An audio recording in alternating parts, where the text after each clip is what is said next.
অর্ণব সাহেব, আনিকা ম্যাডাম এই মৃত্যুর পিছনে আপনার কোনো হাত নেই? আচ্ছা, আপনি আমার একটা কথা বলুন তো, আমি যে আনিকাকে খুন করেছি তার কোনো প্রমাণ আছে? প্রমাণ আছে না নাই সেটা আমি কি করে বলবো, কিন্তু এত মানুষ থাকতে সাহিল সাহেব বারবার আপনার দিকে কেন আঙ্গুল তুলছে? তাহলে সাহিল সাহেবকে আপনি জিজ্ঞেস করছেন না কেন? আনিকাকে খুন করে আমার কি লাভ? লাভ আছে না নাই সেটা তো আপনি ভালো জানেন, কিন্তু আপনার মতো লোক এমন একটা কাজ করতে পারে সেটা আমি কখনো কল্পনাই করিনি। রিয়েলি? সাহিল সাহেব সবাইকে বলে বেড়াচ্ছে না আমি খুন করেছি? আমি কি লাভে খুন করেছি ওটা উনি বলে বেড়াচ্ছে না? না। Nadia, I am very sorry to say, আপনি যা শুনেছেন সব মিথ্যা, সব বানোয়াট। ও তাই নাকি?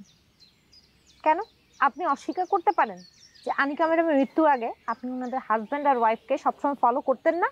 সাহিল সাহেব কি লোকাল থানায় আপনার নামে জিডি করেন? কি হলো, চুপ করে আছেন কেন? জবাব দিন। নাদিয়া প্লিজ। আমার কথার জবাব না দিয়ে আপনি যাবেন না। কি বলবো আপনাকে?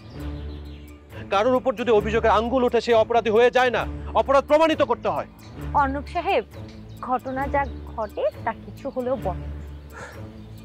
তাহলে আর কি, পুলিশকে বলেন আমাকে ধরে নিয়ে যেতে। আমি কেন বলতে যাব? আপনি যদি সত্যি অপরাধী হয়ে থাকেন পুলিশকে আপনাকে ছাড়বে ভাবছেন?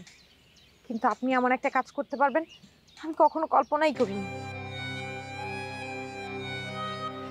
নাদিয়া, নাদিয়া আপনি যা ভাবছেন তা একদমই সঠিক নয়।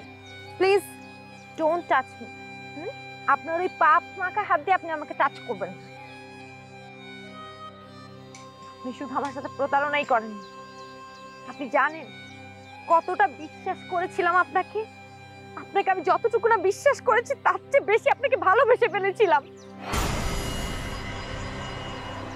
ওয়েট ওয়েট ওয়েট,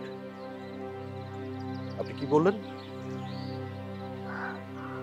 আপনি আমাকে ভালোবেসে ফেলেছেন? কখন আর কেন? আর আপনি ভালোবেসেছেন আপনি আমাকে একটা বারও বলেছেন? না বলিনি, কারণ ততদিন আমি জেনে ফেলেছি যে আমার আপু আপনাকে ভালোবেসে ফেলেছে।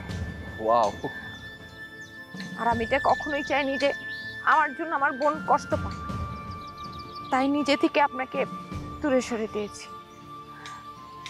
ওয়াও, অনেক উদার মনের মানুষ আপনি, সিরিয়াসলি। উদার কিনা জানি না, কিন্তু আপনার মতো ঠক নেই। আপনি শুধু আমার বিশ্বাসের সাথেই প্রতারণা করেন, আপনি আমার বোনের ভালোবাসার সাথে বিশ্বাসঘাতকতা করেছেন। সত্যি খুব খারাপ লাগে। কেন কেন এমন করলেন অনুপ? তার মানে নাদিয়া অর্ণবকে মনে মনে ভালোবাসতো।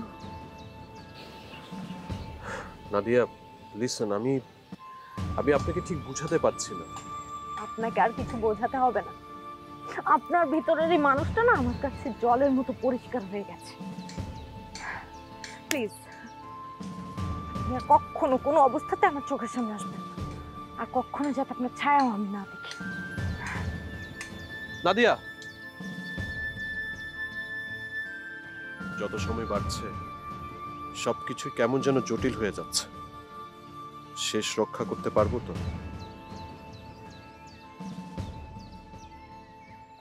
আপনারা যেভাবে ভাবছেন বিষয়টা তেমন নাও হতে পারে।